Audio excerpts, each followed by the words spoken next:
హృదయపూర్వకంగా ఆహ్వానిస్తున్నాను. ప్రార్థన చేసుకుందాం ప్రియులారా. మహోన్నతుడైనటువంటి మా దేవుడా, మా కన్న తండ్రి, ఈ పాదములకు వందనాలు తండ్రి. గడిచిన కాలమంతయు మమ్మల్ని అందరినీ మీ యొక్క కృపలో, మీ యొక్క దయగల హస్తము మాటున మీ ఒడిలో భద్రపరుచుకున్నారు. చల్లని చూపునిచ్చారు, చక్కని సంరక్షణని దయచేశారు. అందును బట్టి మా హృదయపూర్వకమైనటువంటి కృతజ్ఞత, స్తుతులు, స్తోత్రములు, వందనాలు తెలియచేస్తూ ఉన్నాం. అయ్యా, ఈ సమయమునందు వాక్యమును ధ్యానిస్తూ ఉంటుండగా చక్కగా అవగాహన చేసుకోగలిగేటువంటి శక్తి సామర్థ్యములను మాకు దయచేయండి. పరిశుద్ధాత్మ యొక్క తోడు మా అందరి పట్ల ఉంటున్నదని నమ్ముచు, మా రక్షకుడు ప్రభువునైనటువంటి క్రీస్తు యేసుల వారి మహిమ గల పరిశుద్ధ నామమున ప్రార్థించి విన్నపించుకుంటున్నాము పరమ తండ్రి. ఆమేన్. ప్రభు నామమున ప్రియమైనటువంటి దేవుని పిల్లలకి, ఆత్మీయులైనటువంటి సహోదరులకి, సహోదరీమణులందరికీ పేరు పేరున నా హృదయపూర్వకమైనటువంటి శుభాభివందనములు తెలియజేస్తున్నాను. ప్రియమైనటువంటి దేవుని వారులారా, గడిచిన బైబిల్ ధ్యానంలో ఆదికాండము 18వ అధ్యాయాన్ని పూర్తి చేసుకోవటం జరిగింది. ఇక ఈ దినమున 19వ అధ్యాయం. 18వ అధ్యాయములో మనము చదివింది, గమనించింది ఏమిటి అనంటే, మమ్రే దగ్గర ఉన్నటువంటి సింధూర వనములో అబ్రహాము, శారాయిలు గుడారము వేసుకొని వాసం చేస్తున్నటువంటి కాలములో దయగల దేవుడు అబ్రహామును దర్శించి వారికి ఆశీర్వాదమును ఇచ్చి ఇంకను సంభవించబోయేటువంటి సంగతుల గురించి తెలియచేయాలనేటువంటి ఉద్దేశంతో 3 దేవదూతలని అబ్రహామును వద్దకి పంపించడం జరిగింది. అప్పుడు అబ్రహాము వారిని స్వాగతించి వారికి మంచి ఆతిథ్యాన్ని ఇచ్చాడు. వారును ఆతిథ్యము స్వీకరించి అబ్రహాము, శారాయిలని ఆశీర్వదించారు. సంతానమును ఇస్తాను అని. ఆ తదుపరి అందులో 2 దేవదూతలు సొదొమ గొమొర్ర అనేటువంటి పట్టణానికి వెళ్ళటం జరిగింది. అందులో ఒక దేవదూత అబ్రహాముతో మాట్లాడి, ఇలా సొదొమ గొమొర్రాల విషయంలో చేయబోచున్నాను అని చెప్పినప్పుడు 10 మంది నీతిమంతులు ఉంటే కాపాడుతారా అంటే, అవును, 10 మంది నీతిమంతులు ఉంటే కాపాడుతాను అని అన్నాడు. అయితే మరి నిజంగా ఆ పట్టణంలో 10 మంది నీతిమంతులు ఉన్నారా? దేవుడు ఆ పట్టణమును కాపాడా లేదా శిక్షించాడా అనేటువంటి విషయాన్ని మనము తెలుసుకుందాం. 19వ అధ్యాయము ప్రారంభ వచనం నుండి. ఆ సాయంకాలమందు ఆ 2 దేవదూతలు సొదొమ చేరునప్పటికీ లోతు సొదొమ గవిని యొద్ద కూర్చుండి ఉండెను. లోతు వారిని చూచి వారిని ఎదుర్కొనుటకు లేచి సాష్టాంగ నమస్కారము చేసి,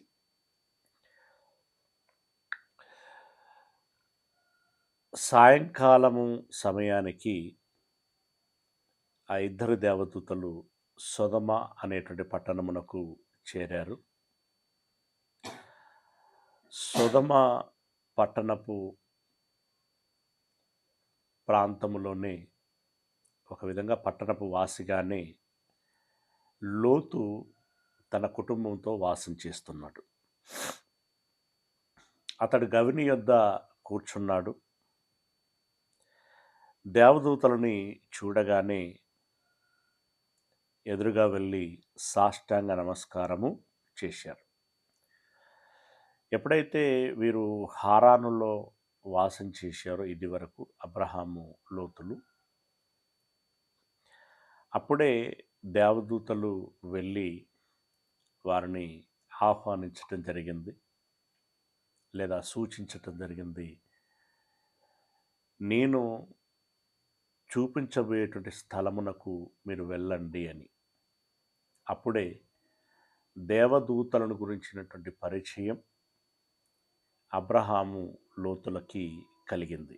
కనుక వారు ఎలా ఉంటారు,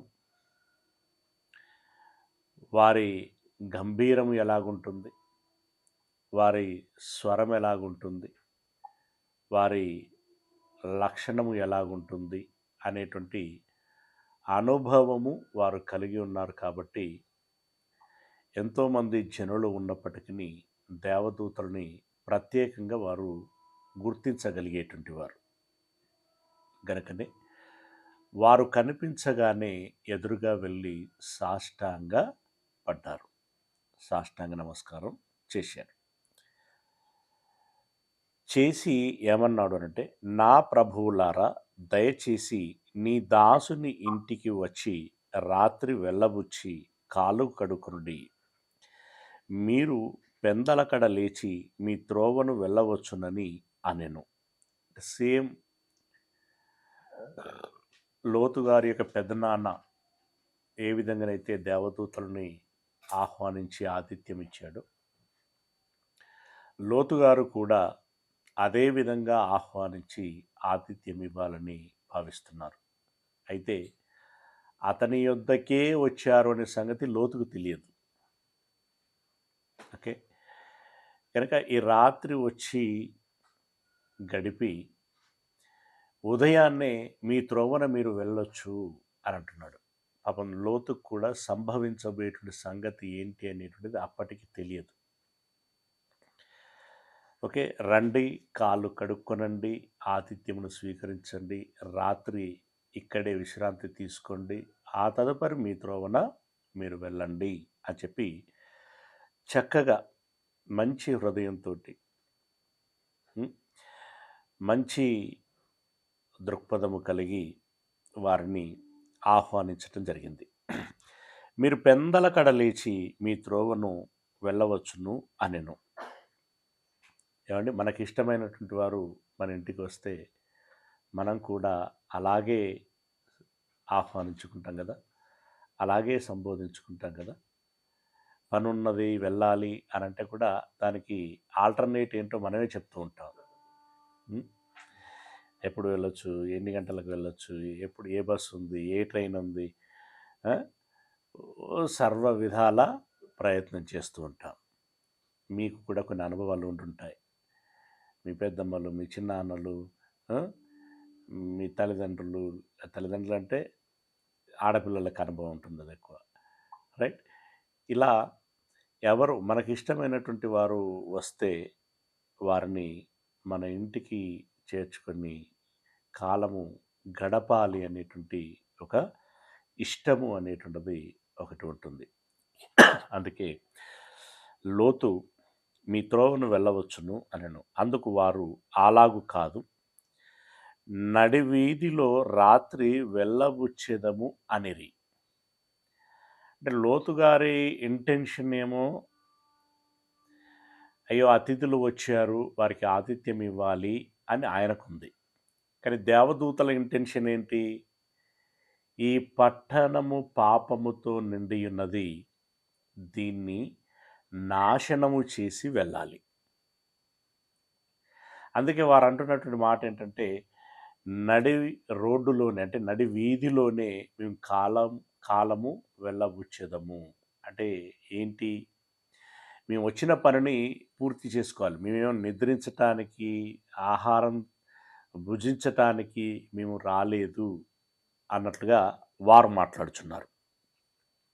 అయినను అతడు మిక్కిలి బలవంతము చేసినప్పుడు, మిక్కిలి అంటే చాలా ఎక్కువ, అవసరమైన దానికంటే చాలా ఎక్కువ, మిక్కిలి బలవంతము చేసినప్పుడు వారు అతని తట్టు తిరిగి అతని ఇంట ప్రవేశించిరి.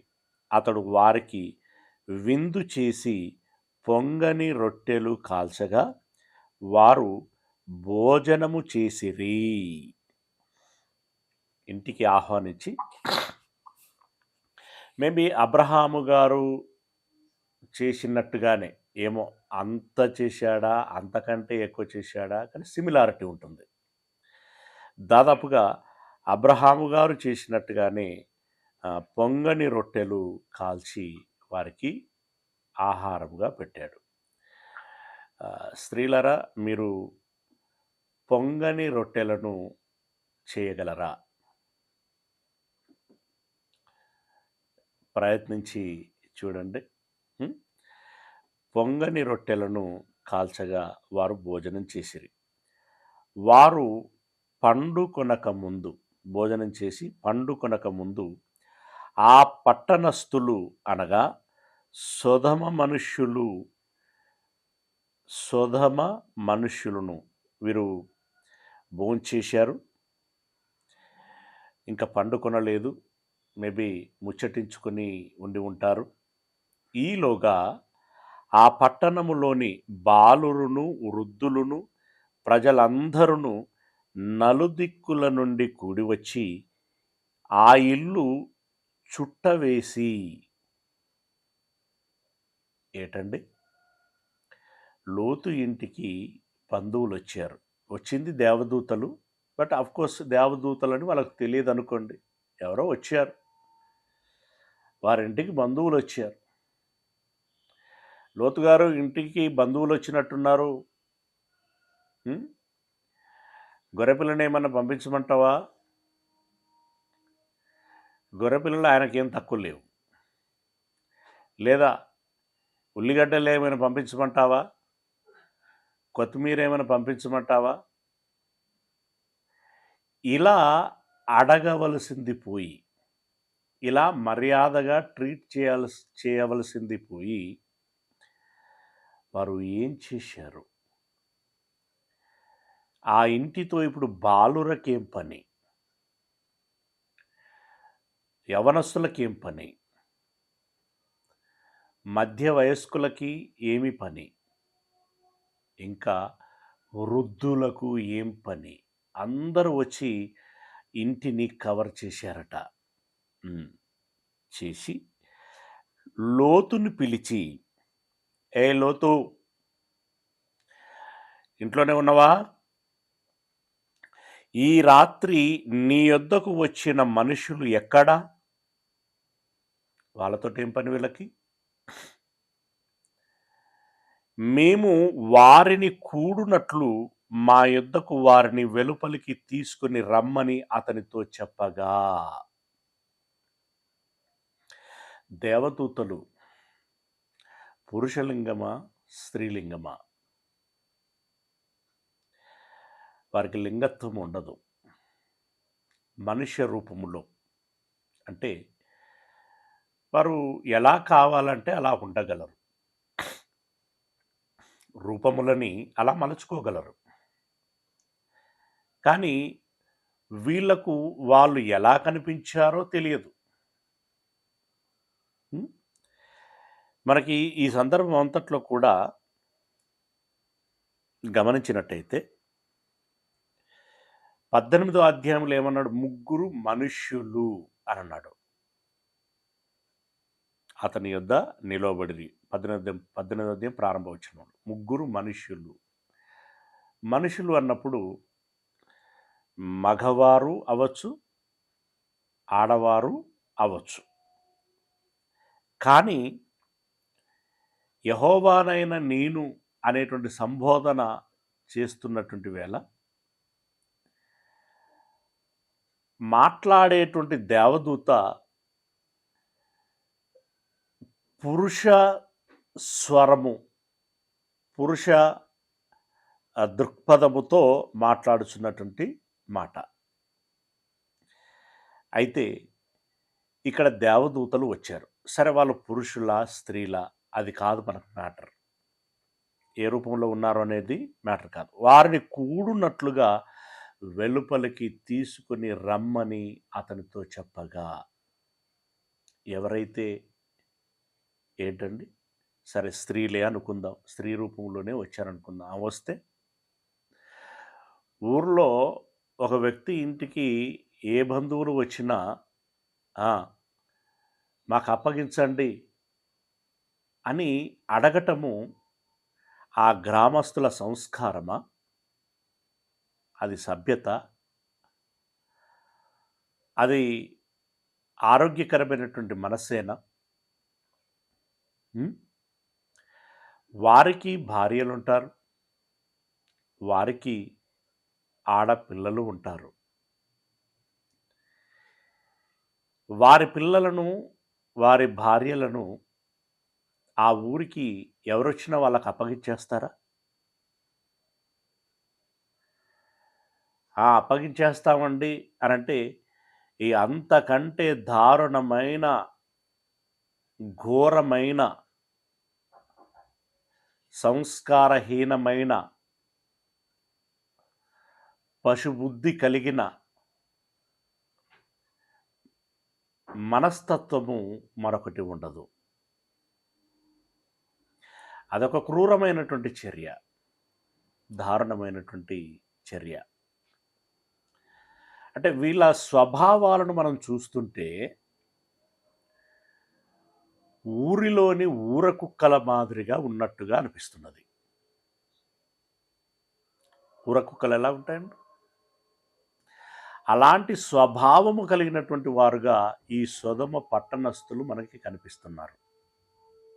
అంటే నోవహు కాలములో వారి యొక్క చెడుతనమును బట్టి దేవుడు సంతాపము నొంది హృదయములో నొచ్చుకొనెను అనేటువంటి ఆ తీవ్రత ఎంతగానైతే కనిపిస్తున్నదో, సొదొమ పట్టణములో అంతకంటే దారుణమైనటువంటి తీవ్రత మనకి కనిపిస్తున్నది. ఏంటంటే పచ్చిగా, ఎంత పచ్చిగానండి. ఏదో వాళ్ళు 4 రోజులు ఉన్నారు, వాళ్ళతో మాట్లాడారు, వాళ్ళకి మనసు కుదిరింది, ఇష్టమైంది, ఆ రకంగా వాళ్ళు అడిగారు, ఏదో పెళ్లి చేసుకుంటామన్నారు, మీరు పంపిస్తే మాతో తీసుకెళ్తామన్నారు అని అంటే అది వేరు. కానీ నేరుగా వచ్చి జులుముతో నీ ఇంటికి వచ్చినటువంటి వాళ్ళెవరు? వాళ్ళని మాకు అప్పగిస్తే ఏం చేస్తామంటున్నారు? ఉద్ధరిస్తారా? వారితో కూడెదము అని అన్నారు. పాపం ఆ మాటకి లోతు గారికి ఎలా ఉంటుందండి ఆయన స్పందన చూడండి. లోతు వెలుపల ద్వారము నొద్ద ఉన్న వారి దగ్గరకు వెళ్ళి తన వెనుక తలుపు వేసి, అంటే ఆ స్వరం వినబడగానే తలుపు తెరిచి లోనికి వచ్చి, అంటే ఒక రెక్క తెరిచి బయటికి వచ్చి వెనక నుండి తలుపు మళ్ళీ మూసేసాడట. అంటే వారి మాటలు వినగానే లోతు గారికి కూడా కొంచెం భయమేసింది, బాధేసి వారితో అంటున్నాడు, అన్నలారా. ఎంత మంచి సంబోధన అండి. అన్నలారా, ఇంత పాతకము కట్టుకొనకుడి. అంటే ఇంత పాపం మీరు మూట కట్టుకొనకండి, ఇంత దారుణానికి ఒడికట్టకండి. ఇదిగో పురుషుని కూడని 2 కుమార్తెలు నాకున్నారు. సెలవైతే వారిని మీ యొద్దకు వెలుపలికి తీసుకుని వచ్చెదను.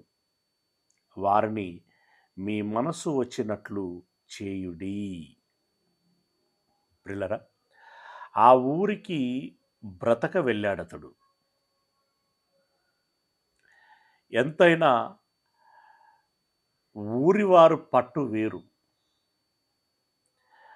అప్పుడే పట్టణానికి వచ్చి నిలదొక్కుంటున్నటువంటి పరిస్థితిలో ఉన్నటువంటి వ్యక్తి యొక్క పరిస్థితి వేరు.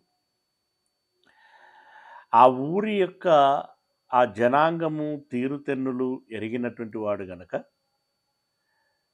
వీరు ఇలా అడిగారంటే ఎంత పాతకానికైనా ఒడిగడతారు అనేటువంటి ఉద్దేశంతో కాదు కూడదు అనంటే ఇంకా వారు ఎంత విపరీతాలకు తెగిస్తారో ఎంతో కొంత అతనికి తెలిసి ఉంటుంది. కాబట్టి ఆయన ఏమంటున్నాడు అనంటే, నిజంగా ఇది వినటానికి మనకు కూడా చాలా కష్టంగా ఉంటుంది, భారంగా ఉంటుంది. ఇప్పుడు నోటితో మాట్లాడాలంటే కూడా ఇబ్బందికరంగా ఉండేటువంటి పరిస్థితి. ఏమంటున్నాడు, అతిథుల విషయంలో మర్యాద తప్పకూడదు, వారికి అన్యాయము చేయకూడదు. నేనే బలవంతంగా ఈ రాత్రి వెళ్ళబుచ్చి వెళ్ళండి అని చెప్పాను. వారిని మర్యాద చేసి పంపించాలి, మర్యాదగా పంపించాలి అనేటువంటి మనసు కలిగినటువంటి వాడై కుక్కలలా వచ్చినటువంటి వీరికి చెప్తున్నటువంటి మాట ఏంటంటే, అయ్యలారా వారిని మీరేమి చేయకండి, అంతగా కాదంటే నాకు 2 కుమార్తెలు ఉన్నారు, వారిని మీకు అప్పగిస్తాను. ఏ తండ్రైనా తన నోరారా ఆ మాట అనగలడా అండి? ఎంత తీవ్రమైనటువంటి పరిస్థితుల్లో, ఎంతటి ఒత్తిడి పరిస్థితుల్లో, ఎంతటి ప్రమాదకరమైనటువంటి పరిస్థితిలో లోతు గారు ఆ మాట అనుంటారు. అయినా పశువాంఛ కలిగినటువంటి వారు ఏమన్నారు, ఏం చేశారు అని చూసినట్టయితే, ఇదిగో పురుషుని కూడని 2 కుమార్తెలు నాకున్నారు, సెలవైతే వారిని మీ యొద్దకు వెలుపలికి తీసుకొని వచ్చేదను, వారిని మీ మనసుకు వచ్చినట్లు చేయండి. 9వ వచనం, ఈ మనుషులు నా ఇంటి నీడకు వచ్చి ఉన్నారు, మీరు నన్ను నమ్మి నా ఇంటికి వచ్చి ఉన్నారు గనుక వారిని మీరేమి చేయకూడదని చెప్పినప్పుడు వారు నీవు అవతలికి పొమ్మనిరి. అంటే లోతు ఇంత మర్యాదగా, ఇంత సంస్కారవంతంగా వారితో మాట్లాడుచున్నప్పుడు వాళ్ళు చాలా హార్ష్గా, రూడ్గా, ఏంద్ర మాకు బోధ చేస్తున్నావు, మాకేదో హితోపదేశం చేస్తున్నావు, మాకు లెక్చర్ ఇస్తున్నావా నువ్వు, పక్క జరుగు అన్నట్లుగా నీవు అవతలకి పొమ్మనిరి.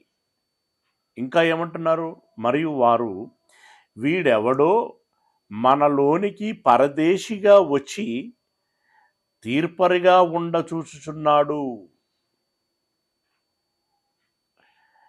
ఎక్కడుండో బతకొచ్చినటువంటి వీడు మనకు పాఠాలు చెప్తున్నాడు, ఇది తప్పు, ఇది ఒప్పు,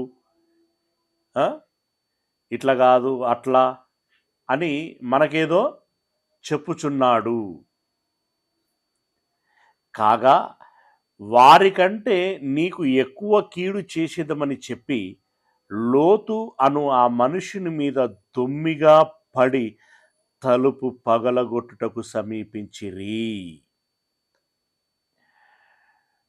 మర్యాదగా నీ ఇంటికి వచ్చినటువంటి వారిని అప్పగించుమనంటే మాకు పాఠాలు చెప్తున్నావు, నువ్వేదో నీతిమంతుడు అన్నట్టు, మేమేదో పాపులం అన్నట్టు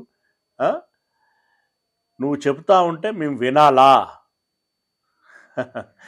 వాళ్ళు కాదు, ముందు నిన్ను దంతాం అని వారందరూ ఫోర్స్గా లోతును బంధించినట్టుగా బంధించి పక్కకు జరిపి తలుపులు పగలగొట్టేటువంటి ప్రయత్నం చేశారు. ఈలోపు లోన ఉన్నటువంటి దేవదూతలు చూస్తూ ఉంటారా? వాళ్ళు గమనిస్తూనే ఉన్నారు, తలుపు వెనకాల సమీపంగానే ఉన్నారు. అప్పుడు ఆ మనుష్యులు, 10వ వచనం, అయితే ఆ మనుషులు తమ చేతులు చాపి లోతును ఇంటి లోపలికి తమ యొద్దకు తీసుకొని తలుపు వేసిరి. ఎవరు? దేవదూతలు కాబట్టి ఈ ఊరోళ్ళు ఎంత పైల్మానులైనా వాళ్ళ ముందు బలాదూరులే కాబట్టి వారి చేతిలో నుండి లోతును విడిపించి లోనికి తీసుకుని తలుపులు వేశారు. తదుపరి అప్పుడు వారు ఏమండి ఇప్పుడు వచ్చి అడిగింది ఏంటంటే, ఒక సంస్కారహీనమైనటువంటి విషయం. అవునా? దానికి వచ్చింది ఎవరండి? పిన్నలు. పిన్నలు అంటే పిల్లలన్నమాట. అంటే చిన్నవారు. వాళ్ళకేం పనండి? వాళ్ళకు కూడా అప్పటికే అలాంటి మనస్సు వచ్చిందా? అలాంటి దారుణమైనటువంటి మానసిక స్వభావంలో ఉన్నారా వాళ్ళు? వీళ్ళు. వృద్ధులకేం పోయే కాలం అండి? వృద్ధులకేం పోయే కాలం అండి? అంత కరువులో ఉన్నారా? అంత ఆకలితో ఉన్నారా? వృద్ధులే ఆ స్థితిలో ఉంటే ఆ ఊరి వారికి మంచి చెప్పేవారు ఎవరండిక? ఆ ఊరిని తీర్చిదిద్దేవారెవరండి? బాగుపరిచేవారెవరండి?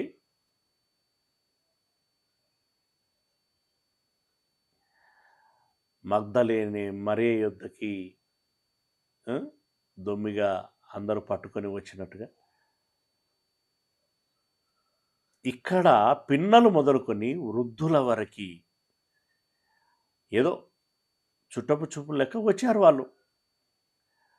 వారి పట్ల మన ఊరి మర్యాద చూపించాలనుకోవాలి, మన ఊరి గౌరవాన్ని చూపించాలనుకోవాలి, మన మన ఊరి పేరును నిలబెట్టుకోవాలనుకోవాలి, ఖ్యాతిని నిలబెట్టుకోవాలి అనుకోవాలి, చేతనైన సహాయం చేసేటువంటి పని చేయాలి. కనీసం మాటతోటి పలకరించి మర్యాదను కనపరుచుకోగలగాలి.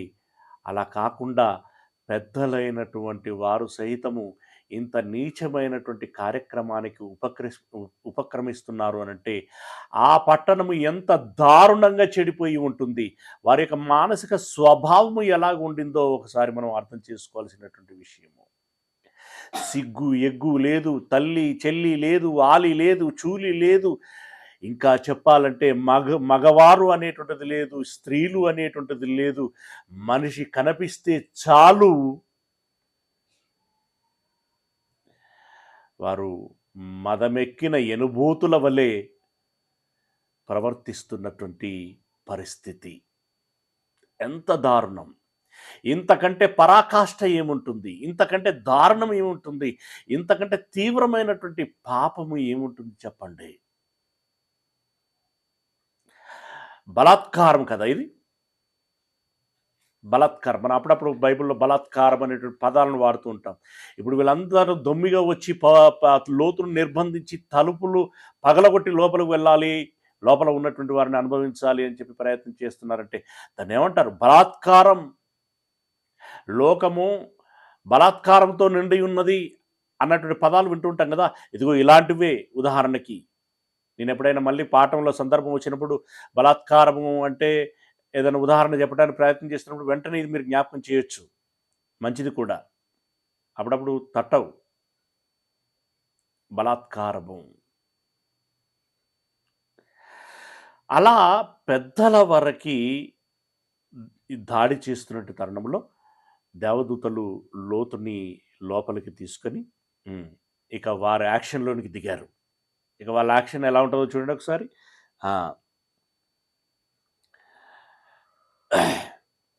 11వ వచనం. అప్పుడు వారు పిన్నలు మొదలుకొని పెద్దల వరకు ఆ ఇంటి ద్వారము దగ్గర ఉన్న వారి కనుమబ్బు కలుగజేయగా, అంటే ఎవరెవరైతే వచ్చి ఆ ద్వారం దగ్గర ఉన్నారో వాళ్ళందరికీ కన్నులకు మబ్బు కలుగచేశారట.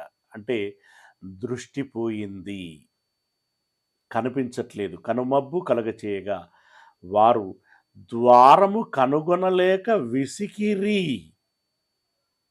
అంతసేపు లోతును ఇబ్బంది పెట్టినటువంటి వారు తలుపులు పగలగొట్టాలనుకున్నటువంటి వారికి ఇప్పుడు తలుపు ఎక్కడుందో, దర్వాజా ఎక్కడుందో, మేమెక్కడున్నామో ఎవరికి అర్థం కానటువంటి పరిస్థితి.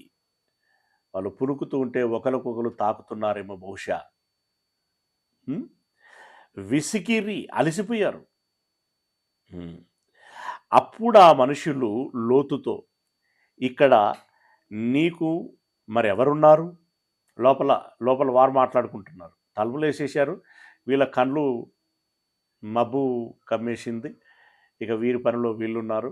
లోపల దేవదూతలు లోతుతో మాట్లాడుతున్నారు. ఇక్కడ మరెవరున్నారు నీకు? నీ అల్లుని, నీ కుమారులను, నీ కుమార్తెలను, ఈ ఊరిలో నీకు కలిగిన వారిని అందరినీ వెలుపలికి తీసుకొని రమ్ము. నీ అనబడేటువంటి వారు ఎవరైనా ఎంతమందైనా ఉన్నట్లయితే వారినందరినీ ఒక దగ్గరికి చేర్చు అని చెప్పి ఏమంటున్నారు? మేము ఈ చోటు నాశనము చేయవచ్చితిమి.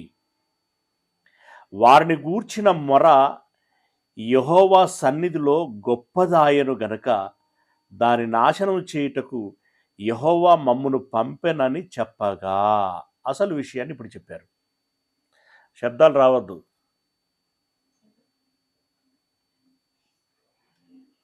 ఓకే, ఏమని అంటున్నారండి? ఏమని అంటున్నారు? మేము ఈ చోటు నాశనము చేయవచ్చితిమి. వారిని గూర్చిన మొర యెహోవా సన్నిధిలో గొప్పదాయను. అంటే ఈ ఊరి వారు చేసేటువంటి అరాచకాలకు బలైనటువంటి బాధితులు ఉంటారు కదా, వారు, దేవా ఏంటయ్యా ఈ పరిస్థితి? వీరి బారి నుండి మమ్మల్ని కాపాడేవారు లేరా? ఈ ఊరు ఇంతగా చెడిపోతున్నది. అయ్యా, వీళ్ళకు కనువిప్పు కలిగించేటువంటి వారు ఎవరుండరా? ఎవరు బుద్ధి చెప్పేటువంటి వారు ఉండరా అని ఇలా సంవత్సరాల తరబడి ఎంతమంది దేవునికి మొరపెట్టుకొని ఉండి ఉంటారో ఆ మొరను ఆలకించినటువంటి దేవుడు ఇప్పుడు దేవదూతలను పంపిస్తే ఆ దేవదూతలు అంటున్నారు వారి మొర చాలా గొప్పది. అంటే వారెంతో బాధాతప్తమైనటువంటి హృదయంతో విన్నపించుకున్నారు. అందును బట్టి మేము ఈ పట్టణమును నాశనం చేయటానికి వచ్చి ఉన్నాము.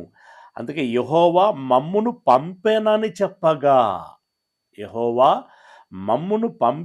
చెప్పగా లోతు బయటికి వెళ్ళి తన కుమార్తెను పెండ్లాడనయ్యున్న తన అల్లుళ్ళతో మాటలాడి, లెండి, ఈ చోటు విడిచిపెట్టి రండి, యెహోవా ఈ పట్టణమును నాశనం చేయబోచున్నాడని చెప్పెను. లోతుకు ఉన్నది 2 కుమార్తెలు.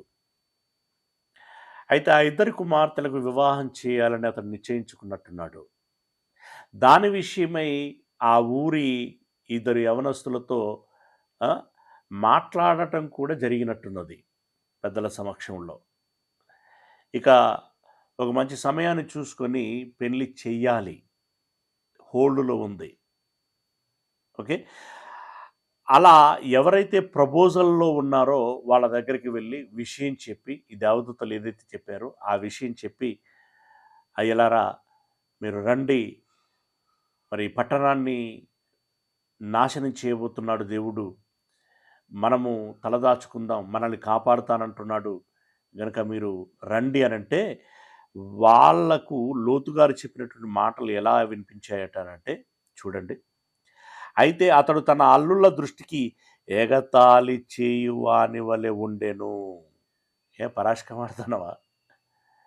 పట్టణాన్ని నాశనం చేయటం ఏంటి? ఎవరో నీ ఇంటికి చుట్టాలు వస్తే వాళ్ళు ఈ ఊరి వాళ్ళందరినీ కాదని పట్టణాన్ని నాశనం చేయగలరా? ఈ ఊరి వాళ్ళందరూ అంత చేతగాని వారుగా ఉన్నారా? ఏం మాట్లాడుతున్నావు నువ్వు అని ఎకసక్కాలు చేస్తున్నావా అన్నట్టుగా వాళ్ళు భావించారు. అలాగే లోతుగారి మాటలను కూడా చిన్న చేసి అపహాస్యంగా మాట్లాడారు. అలా మాట్లాడిన తర్వాత తెల్లవారింది. ఈ గొడవ పాపం ఇప్పుడు దేవదూతలు వచ్చారు, ఈయనేదో ఆతిథ్యం ఇచ్చి వాళ్ళకు మంచి విశ్రాంతి ఇవ్వాలి అని చెప్పేసి ఆయన అనుకుంటే ఈ రగడలో, ఈ గొడవలో, ఈ ముచ్చట్లలో తీరా తెల్లారిపోయింది. తెల్లవారినప్పుడు ఆ దూతలు లోతును త్వరపెట్టి, లెమ్ము, ఈ ఊరి దోష శిక్షలో నశించిపోకుండా నీ భార్యను, ఇక్కడ ఉన్నటువంటి నీ 2 కుమార్తెలను తీసుకొని రమ్మని చెప్పిరి. వచ్చిన దేవదూతలకు విషయం అర్థమైపోయింది. ఏమని అర్థమైపోయిందంటే, ఇక అల్లుళ్ళు వేరే రకంగా మాట్లాడుచున్నారు. ఇక ఈయనకు ఉన్నది 2 కుమార్తెలు, భార్య మాత్రమే. ఆ! వీళ్ళనన్నా కాపాడుకుందువు. నీ భార్యను, ఇక్కడ ఉన్నటువంటి నీ కుమార్తెలను తీసుకొని రమ్మని చెప్పిరి. అంటే బయటికి తీసుకొని రమ్మన్నారు వాళ్ళు. అతడు తడువు చేసెను. అంటే సరే అని అంటూనే తడువు చేస్తున్నాడు. ఎందుకు? కుమార్తెలకు అల్లుళ్ళు కావాలి, భర్తలు కావాలి. కుమార్తెలకు భర్తలు కావాలి. వారేమో రామన్నట్టుగా మాట్లాడుచున్నారు. ఇకపోతే పాపం ఆయన కూడబెట్టుకున్న ఆస్తి చాలా ఉంది. గొర్రెలు, మేకలు, ఒంటెలు, పనివారు, ఇంత విస్తారంగా ఉండటం బట్టే వాళ్ళ పెదనాన్నతో ఉండటం వీలు పడక ఇక్కడికి వచ్చాడు. ఇప్పుడు వాటన్నిటిని తీసుకొని వెళ్ళాలి. దాని గురించి బహుశా రకరకాలుగా ఆలోచించుకుంటున్నట్టున్నాడు. లేట్ అవుతుంది. కానీ దేవదూతలు త్వర పెడుతున్నారు. అప్పుడు తడువు చేసెను. అప్పుడు అతని మీద యెహోవా కనికరపడుట వలన ఆ మనుషులు అతని చేతిని, అతని భార్య చేతిని, అతని 2 కుమార్తెల చేతులను పట్టుకొని వెలుపలికి తీసుకొని వచ్చి ఆ ఊరి బయట ఉంచిరి. వీళ్ళు తడువు చేస్తుంటే వాళ్ళే చేతులు పట్టుకొని లాక్కెళ్ళారట. ఎందుకంటే జరగబోయేటువంటి ప్రమాదం యొక్క తీవ్రత వాళ్ళకు మాత్రమే తెలుసు. లోతుకు అంతగా తెలియదు, అనుభవం లేదు. ఆయన అందుకే తడువు చేస్తున్నాడు. వాళ్ళు వీళ్ళని లాక్కెళ్ళి బయట ఉంచారు. ఆ దూతలు వారిని వెలుపలికి తీసుకొని వచ్చిన తర్వాత ఆయన, నీ ప్రాణమును దక్కించుకున్నట్లు, లోతు, ఇప్పుడు ఇంకెవరి గురించో నువ్వు ఆలోచించేంత సమయం లేదు, అవసరం లేదు కూడా. ఇదిగో నీ ఆస్తి ఐశ్వర్యముల గురించి కూడా ఇప్పుడు నువ్వు చూడకూడదు. నీ ప్రాణము కంటే ఏది విలువైనది కాదు. కాబట్టి నీవు నీ భార్య పిల్లలను తీసుకొని, ఏం చేయమంటున్నాడు? వెలుపలకు తీసుకుని వచ్చిన తర్వాత ఆయన, నీ ప్రాణమును దక్కించుకున్నట్లు పారిపొమ్ము.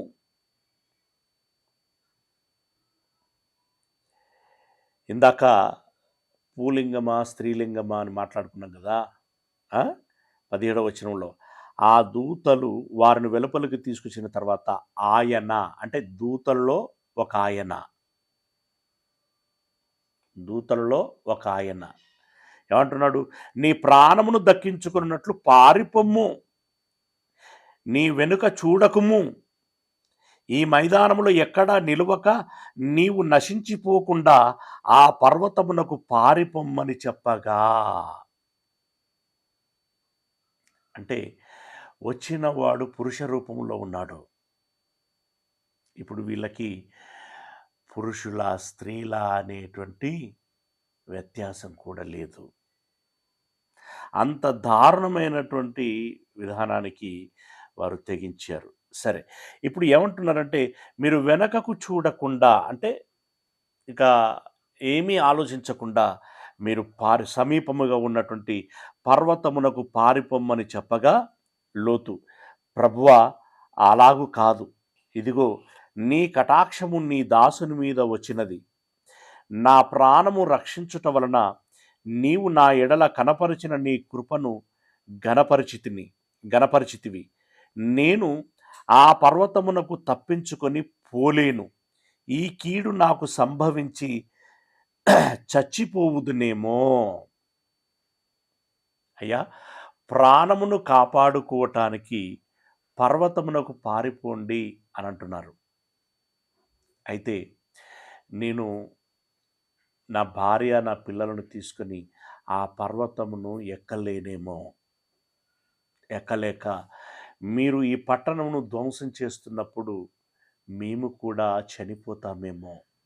దయచేసి నా మనవిని స్వీకరించండి అని చెప్తూ, ఇదిగో పారిపోవుటకు ఈ ఊరు సమీపములో ఉన్నది, అది చిన్నది, నన్ను అక్కడికి తప్పించుకొని పోనిమ్ము, అది చిన్నది కదా, నేను బ్రతుకుదునని చెప్పినప్పుడు.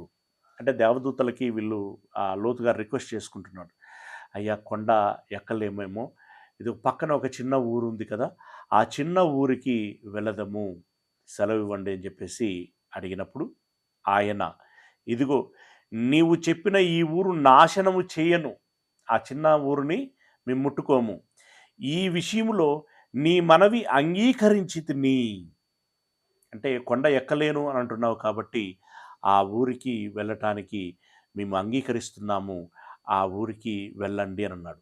నువ్వు త్వరపడి అక్కడికి తప్పించుకొని పొమ్ము, నీవక్కడ చేరు వరకు నేనేమీ చేయలేను అనెను. అందుచేత ఆ ఊరికి సోయరు అను పేరు పెట్టబడెను. అంటే ఆ ఊరు చిన్నది గనక చిన్నది అనే అర్థం వచ్చులాగున ఆ ఊరికి సోయరు అనేటువంటి పేరు పెట్టబడింది. అయితే ఇక్కడ ఒక మాట దేవదూత అంటున్నాడు ఇక్కడ, ఏమంటున్నాడు అనంటే, నీవు త్వరగా తప్పించుకొని ఆ ఊరికి వెళ్ళుము, నీవు ఆ ఊరికి వెళ్ళేంత వరకు ఈ పట్టణానికి మేమేమి చేయలేము. అంటే దాని అర్థం ఏంటి? దేవుడు అప్పటికే వారికి బలంగా చెప్పి ఉన్నాడు, ఏమని? లోతుకు మాత్రం ఏ నష్టము జరగకూడదు, ప్రాణహాని జరగకూడదు, వారిని కాపాడటం కోసమే మిమ్మల్ని పంపిస్తున్నాను అన్నట్లుగా చెప్పటం మూలంగా, నీవు ఆ ఊరికి వెళ్ళేంత వరకు మేమేం చేయలేము, నువ్వు త్వరగా వెళితే మేము యాక్షన్లోకి దిగుతాం అని చెప్పి వారు అన్నారు. లోతు సోయరుకు వచ్చినప్పుడు ఆ దేశమున సూర్యుడు ఉదయించెను. అంటే సూర్యోదయం సమయానికి ఆ సోయరు అనేటువంటి పట్టణానికి లోతు తన కుటుంబంతో వచ్చాడు. అప్పుడు యెహోవా సొదొమ మీదను గొమొర్రా మీదను యెహోవా యుద్ధ నుండి గంధకమును అగ్నిని ఆకాశము నుండి కురిపించి, జలప్రళయమును రప్పించటానికి ఆకాశ తూములు విప్పి జలములను రప్పించినట్లుగా, అదేమో భూమి అంతటికి, ప్రపంచానికి అంతటికి అని అది ఆ సందర్భం. ఇక్కడ సొదొమ గొమొర్రా అనేటువంటి పట్టణములకు పరిమితమయ్యేంత మేరకి మీది నుండి ఏం కురిపించాడట? గంధకము. గంధకమునకు ఉన్నటువంటి గుణం ఏంటి? బగబగ మండేటువంటి గుణం ఉంటుంది దానికి. గంధం అంటే చెంపల కూసుకునేది అనుకునేరు ఇక్కడ. గంధము కాదు, అది గంధకము. అది ఇప్పుడు బొగ్గు ఎలాగనైతే మండుతుందో అంతకంటే తీవ్రంగా మండుతుంది ఇది. ఆ గంధకాన్ని ముందు కురిపించాడు, దాన్ని రాజబెట్టడానికి మరలా దాని తర్వాత అగ్నిని కురిపించి ఆ పట్టణములను, మైదానం అంతటిని, ఆ పట్టణములను నివసించు వారిని అందరినీ నేల మొలకలను నాశనం చేసినట్టే మొత్తంగా కాల్చి పడేశాడు. ఇప్పుడు ఈ దర్వాజా పట్టుకొని పునుకులాడుతున్న ఆ పిన్నలు, ఆ వృద్ధులు, వాళ్ళందరూ ఏమైపోయి ఉంటారో ఒకసారి మీరు ఊహించుకోవచ్చు. బహుశా ఆ గంధకములు వారి ఎముకలు కూడా మిగిలిపోకుండా బూడిద చేసి ఉంటాయి. అంత తీవ్రమైనటువంటి ఉష్ణతాపం కలిగి ఉంటుంది గంధకము. వారందరినీ నాశనం చేసెను. అయితే లోతు భార్య అతని వెనక నుండి తిరిగి చూచి ఉప్పు స్తంభమాయెను.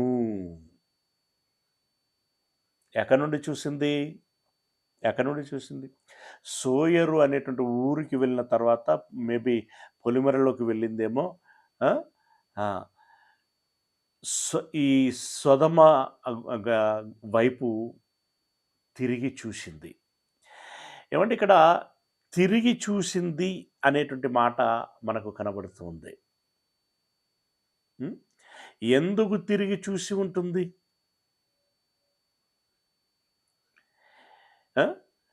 దేనికోసం తిరిగి చూసి ఉంటుందండి? చాలా రకాలుగా చాలా కామెంటరీలు మనం వింటూ ఉంటాం.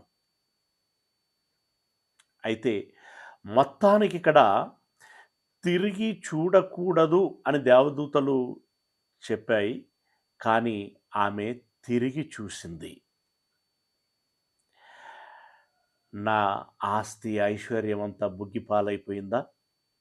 అయిపోవచ్చున్నదా? నిజంగా పట్టణము కాల్చివేయబడుచున్నదా? అయ్యో, ఈ పట్టణం అంతా బూడిదైపోతున్నదా? మా ఇంటి మీదకి బలవంతం చేయటానికి వచ్చినటువంటి వారందరూ నాశనమైపోతున్నారా? ఇలా రకరకాలైనటువంటి మానసిక స్వభావములతో ఆ తొందరపాటులో వెనకకి చూసింది. చూడగానే ఆమె ఏమైపోయిందటనంటే ఉప్పు స్తంభమాయను.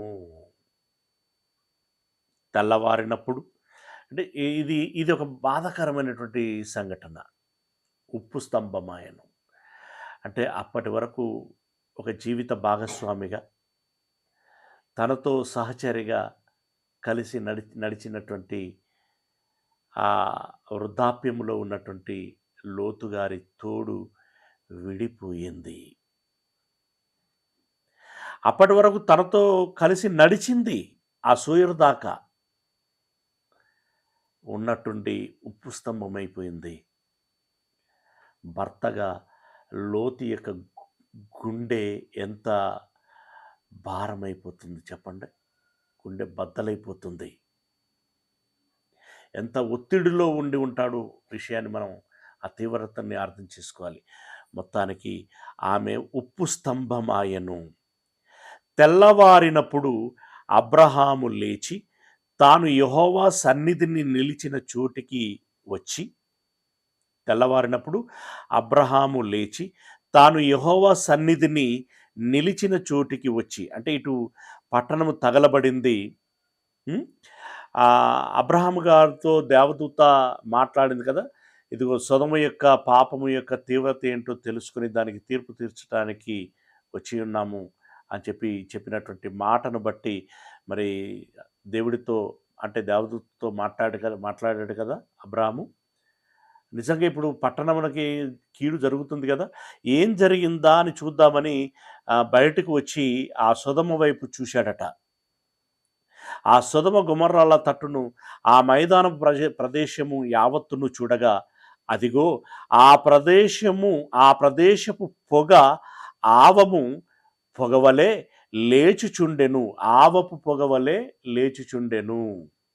అంటే ఈ ఆవ పొడి అగ్ని మీద వేసినప్పుడు అదొక భయంకరమైనటువంటి పొగ గుప్పుమని లేస్తూ ఉంటుంది. అలా ఆ పట్టణములో నుండి దట్టమైనటువంటి పొగ లేచుచుండెను. దేవుడు ఆ మైదానపు పట్టణములను పాడు చేసినప్పుడు దేవుడు అబ్రహామును జ్ఞాపకం చేసుకొని, అబ్రహాము దేవునితో మాట్లాడాడు కదా, ఆ మాటను జ్ఞాపకం చేసుకొని లోతు కాపురమున్న పట్టణములను నాశనం చేసినప్పుడు ఆ నాశనం మధ్యన లోతు నశించకుండా అతన్ని తప్పించెను. దేవుని యొక్క ఇంటెన్షన్ ఏంటంటే లోతును తప్పించాలి అనేటువంటిది దేవుని యొక్క ఇంటెన్షన్. Okay, right. మొత్తానికి లోతు కుటుంబాన్ని కాపాడాలని వాళ్ళు విష ప్రయత్నం చేశారు. కానీ చేజేతులారా లోతు యొక్క భార్య తన మరణమును తానే కొని తెచ్చుకున్నది. ఇది జరిపింది. ఇప్పుడు మిగిలింది ఎవరయ్యా అంటే లోతు కుమార్తెలు. కానీ లోతులో కానీ లోతు కుమార్తెలలో కానీ ఈ జరిగినటువంటి సంఘటన, రాత్రి అతిథులు వచ్చిన తర్వాత వాళ్ళు వచ్చి తలుపు తట్టి బెదిరించినటువంటి ఆ సమయం నుండి వాళ్ళ కళ్ళ ముందే ఆ పట్టణము కళ్ళ ముందే అంటే వాళ్ళకు తెలిసి ఆ పట్టణము ధ్వంసమైపోయినటువంటి ఆ సంఘటన వరకు ఇదంతా అనుభవంలో ఉన్నటువంటి వారి యొక్క మానసిక స్థితి ఎంత భయాందోళనగా ఉంటుందో మనము అర్థం చేసుకోవాలి. రైట్. లోతు సోయరులో నివసించుటకు భయపడి, అంటే ఈ సొదొమ యొక్క అనుభవాన్ని బట్టి ఏదో అప్పటి పారిపోయి కొండ ఎక్కలేను అనేటువంటి తొందరలో ఆ సోయరుకు వచ్చాడు, కానీ సోయరును కూడా నమ్మలేకపోతున్నాడు. ఇప్పుడు అంటే ఒక ఫోబియాలోనికి వచ్చేసారు వాళ్ళు. ఇప్పుడు ఏ మనుషులను చూడాలన్నా కూడా వాళ్ళకి భయం. ఎవరిని నమ్మాలో, ఎవరిని నమ్మకూడదు, ఎవరు ఎలాంటి వారో అనేటువంటి ఒక ఆందోళన వాళ్ళలో చోటు చేసుకున్నది. కనుక సోయరులో కూడా ఉండటానికి భయపడి తన 2 కుమార్తెలతో కూడా సోయరు నుండి పోయి భారమైనా సరే ఆ పర్వతం మందు నివసించెను. అంటే ఆ తొందరలో కొండ ఎక్కాలంటే భయపడ్డాడు, కానీ ఇప్పుడు ఎలాగో అలాగా ఓపిక కూడగట్టుకొని ఆ కుమార్తెను తీసుకొని కొండ ఎక్కాడు. పర్వతమందు నివసించెను. అతడును అతని 2 కుమార్తెలను ఒక గుహలో నివసించిరి. ఇంతవరకు బాగుంది. కానీ ఇక్కడే మరొక దారుణం చోటు చేసుకున్నది. అట్లుండగా అక్క తన చెల్లెలితో, మన తండ్రి ముసలివాడు, సర్వలోక మర్యాద చొప్పున మనతో పోవుటకు లోకములో ఏ పురుషుడును లేడు. లోకంలో పురుషులు ఎందుకు? స్త్రీలు అమ్మాయిలు యవనస్తులండి, తండ్రి వృద్ధుడు. ఇప్పుడు వీళ్ళు ఆలోచించుకుంటున్నారు, మన తండ్రి వృద్ధుడు, ఎన్నాళ్ళు ఉంటాడో తెలియదు, ఆ తర్వాత మన పరిస్థితి ఏంటి? మనం ఒంటరి వాళ్ళం అయిపోతాం కదా, మనకు వారసులు ఉండరు కదా. సర్వలోక మర్యాద ఏంటి అంటే వారసులను పెంపొందించుకోవటం. మనకు అలాంటి అవకాశం లేదు కదా. ఇప్పుడు సూయర్ కానీ ఇంకా వేరే వేరే పట్టణాలలో జనులు లేరని కాదు, కానీ ఎవరిని నమ్మలేనటువంటి పరిస్థితి, భయానికి గురయ్యారు. ఏ వ్యక్తి దగ్గరికి వెళ్ళటానికి వాళ్ళకు సాహసము రావట్లేదు, ధైర్యం చాలట్లేదు. అలాంటి ఒక ఆందోళనకరమైనటువంటి పరిస్థితుల్లో పిరికితనముతో ఒక సిచ్యువేషన్ కూడా మనం అర్థం తీసుకోవాలి. అలాగని వాళ్ళు చేసింది ఒప్పు అని కూడా అనలేము. సిచ్యువేషను ఒకవైపు, అక్కడ ఉన్నటువంటి వాళ్ళు కోరుకున్నటువంటి కోరిక ఒకవైపు, వారసులు ఉండాలి అనేటువంటి ఆ రకమైనటువంటి ఆందోళనకరమైనటువంటి పరిస్థితుల్లో వారు ఒక ఆలోచన చేశారు. ఏమని? అట్లుండగా అక్క తన చెల్లితో, మన తండ్రి ముసలివాడు, సర్వలోక మర్యాద చొప్పున మనతో పూటకు లోకంలో ఏ పురుషుడు లేడు, మన తండ్రికి ద్రాక్షారసము త్రాగించి, అంటే నేరుగా విషయం మన తండ్రికి చెబితే మన తండ్రి ఒప్పుకోడు గనుక ద్రాక్షారసం త్రాగించి మత్తులో ఉంచి అతనితో శయనించి మన తండ్రి వలన సంతానము కలగజేసుకుందము రమ్మని చెప్పెను. అంటే ఒక విపరీతపు ఆలోచన చేస్తున్నారు వాళ్ళు. ఆ రాత్రి వారు తమ తండ్రికి ద్రాక్షారసం త్రాగించిన తర్వాత అతని పెద్ద కుమార్తె లోపలికి వెళ్ళి తన తండ్రితో శయనించెను. కానీ ఆమె ఎప్పుడు శయనించెనో, ఎప్పుడు లేచిపోయానో తండ్రికి తెలియలేదు. అంటే ఇక్కడ జరుగుతున్నటువంటి ఈ ఘోరానికి అని చెప్పొచ్చు, ఈ విపరీతానికి అని చెప్పొచ్చు, అందులో తండ్రి ప్రమేయము ఏమీ లేదు. ఇది మనం గమనించాల్సినటువంటి విషయం. కాకపోతే తండ్రి సోయి లేనంతగా ఎందుకు తాగాడు అనేటువంటిది మాత్రం మ్యాటర్. అంత తాగొచ్చా, తాగితే ఎలాంటి పర్యవసనాలకి దారి తీస్తుంది అనేది పాయింట్. ఓకే, దీని గురించి మనం మాట్లాడుకుందాం. ఓకేనా, అది మనసులో పెట్టుకోండి. మొత్తానికి పెద్ద కుమార్తె తండ్రితో పోయొచ్చి ఇప్పుడు చెల్లికి చెప్పుచున్నది ఏమని? ఆ రాత్రియు వారు శయనించితిని. ఈ 34 వచనం చదువుతున్నాను. మరునాడు అక్క తన చెల్లెలిని చూచి, నిన్నటి రాత్రి నా తండ్రితో నేను శయనించితిని, ఈ రాత్రి అతనికి ద్రాక్షారసం త్రాగించిన తర్వాత నీవు లోపలికి వెళ్ళి అతనితో శయనించుము, అలాగున మన తండ్రి వలన సంతానము కలగజేసుకుందుమని చెప్పెను. ఆ రాత్రియు వారు తమ తండ్రికి ద్రాక్షారసం త్రాగించిరి. అప్పుడు ఆ చిన్నది లేచి అతనితో శయనించెను. ఆమె ఎప్పుడు శయనించెనో, ఎప్పుడు లేచిపోయానో అతనికి తెలియలేదు. ఇంతవరకు లోతు సేఫ్ అండి. కానీ తాగటం విషయం మాత్రం అలాగుంది. దాన్ని ఆలోచించాల్సిన విషయం ఉంది, మనసులో పెట్టుకోండి. అలాగున లోతు యొక్క 2 కుమార్తెలు తమ తండ్రి వలన గర్భవతులైరి. 2 గర్భవతులయ్యారు, యవన ప్రాయంలో ఉన్నారు, గర్భవతులయ్యారు. వారిలో పెద్దది కుమారుని కని వానికి మోయాబను పేరు పెట్టిరి. అతడు నేటి వరకు మోయాబీలకు మూల పురుషుడిగా ఎంచబడును అన్నాడు. ఏమండి, మోషే గారు ఇశ్రాయేలీలను అరణ్యములో నుండి నడిపించుకొచ్చి మోయాబు అనేటువంటి దేశములోనికి వచ్చిన తర్వాత ఈ మోయాబీలు ఎవరిని పిలిపించారు? గాడిద మీద ప్రయాణం చేశాడు చూడండి. ఇశ్రాయేలీలను శపించాలని బిలామును పిలిపించిన జనాంగముందే ఆ వాళ్ళ యొక్క రాజు బాలాకు వారు బిలామును పిలిపించి ఇశ్రాయేలీలను శపింపచేసి నాశనం చేయాలని కోరుకున్నటువంటి వారు. ఇక్కడ సిచ్యువేషన్లు ఎంత దారుణంగా మారిపోయాయో చూడండి. ఒకనాడు పెదనాన్న అలాగే తమ్ముని కుమారుడు ఒక కుటుంబ సభ్యులుగా కలిసి జీవించినటువంటి వారు, ప్రేమను పంచుకున్నటువంటి వారు. ఇప్పుడు ఆ ప్రేమ కలిగినటువంటి ఇద్దరు వ్యక్తులలో ఒక వ్యక్తి అయినటువంటి లోతు గర్భము నుండి పుట్టినటువంటి సంతానము మోయాబీలు. ఈ మోయాబీలు లోతుగారి పెదనాన్న సంతానమైనటువంటి ఇశ్రాయేలీలను నాశనం చేయాలని చూశారు. ఆ మోయాబీలే ఇదిగో లోతు యొక్క సంతానము. ఓకేనా? పెద్ద కుమార్తె ద్వారా వచ్చినటువంటి సంతానం అది. ఇక 30వ వచనం, చిన్నది కూడా కుమారుని కని వానికి బెన్నమ్మి అని పేరు పెట్టను. బెన్నమ్మి అనే పేరు పెట్టను. బే అన్నమ్మి అని పేరు పెట్టెను. అతడు నేటి వరకు అమ్మోనీయులకు మూల పురుషుడిగా ఎంచబడెను. బెన్నమ్మి అమ్మి అమ్మోనీయులకు మూల పురుషుడిగా ఎంచబడెను. అంటే భూమి మీద 2 రకాలైనటువంటి జనాంగములు ఉన్నారు. ఆ 2 రకాల జనాంగములకు ఆద్యుడు లోతు.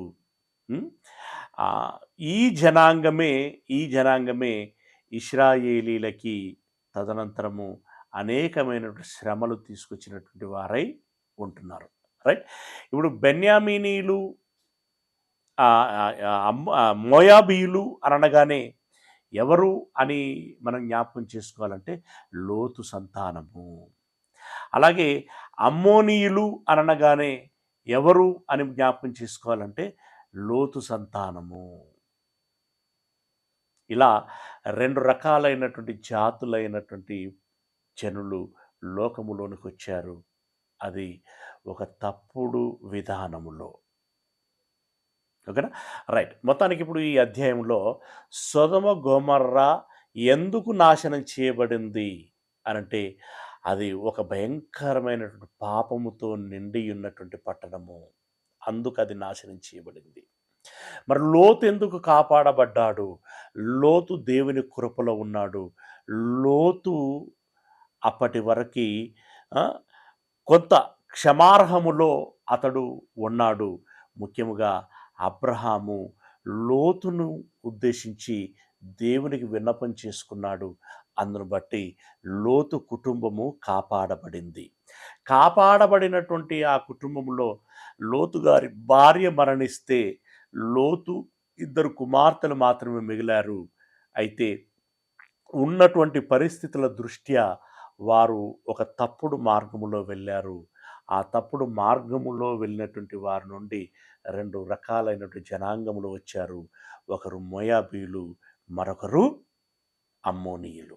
ఇది ఈరోజు వరకు మనం గమనించినటువంటి విషయము. మిగిలింది మళ్ళీ మనం ఆలోచించుదాం, ప్రార్థన చేసుకుందాం. సర్వోన్నతుడైనటువంటి మా దేవుడా, మీ పాదములకు వందనాలు చెల్లిస్తున్నాం మా పరమ తండ్రి. మీ పిల్లలు ఈ మాటలు విన్నారు. విన్న మాటలను వారి హృదయాలలో నాటండి. దాని మూలంగా ఏదైతే గ్రహించాలో, ఏదైతే ఆకలింపు చేసుకోవాలో ఆ మేరకి ఆ రకంగా వారి జీవితాలని జాగ్రత్త పరచుకోగలిగేటట్టు కృపను దయచేయమని వేడుకుంటున్నాం. అయ్యా, వారి కుటుంబాలను మీరు జ్ఞాపకం చేసుకోండి. వారికి కావలసినటువంటి మేలులని మీరు అనుగ్రహించమని వేడుకుంటున్నాం. అయ్యా, ఈ దినపు పనులలో సర్వస్వంలో మీరు తోడై ఉండమని మమ్మల్ని అందరినీ మీ చేతులకు అప్పగించుకుంటూ మీ ప్రియకుమారుడు మా ప్రభువునైనటువంటి క్రీస్తు యేసుల వారి మహిమగల పరిశుద్ధ నామమున ప్రార్థించి విన్నపించుకుంటున్నాం మా పరమ తండ్రి. ఆమేన్.